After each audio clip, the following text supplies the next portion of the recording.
وزیر دەرەوەی ئەمریکای پەیوەندیەکە تەلیفۆنی لەگەڵ سەرۆکی حکوومەتە هەرێما کوردستانی مەسروور بارزانی ئەنجامدا و تێدا بەحسا ئێریشا ئیرانی لەسەر بنگەهێن ئەمریکی لە هەرێما کوردستانی کرد.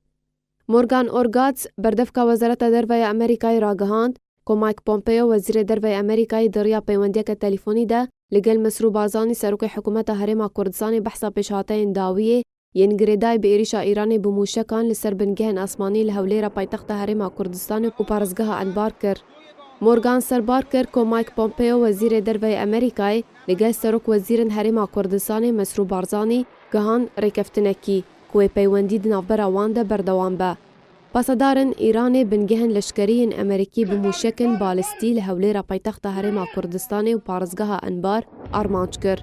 Ji alî xwe Serkirdeyê Navenda Emerîkî got ku Îran 15 mûşek avêtine, 10 mûşek li bingeha Eyn el Esed ketine û yek li Hewlêrê ket û 4 mûşekên din armanca xwe bicîne anîn.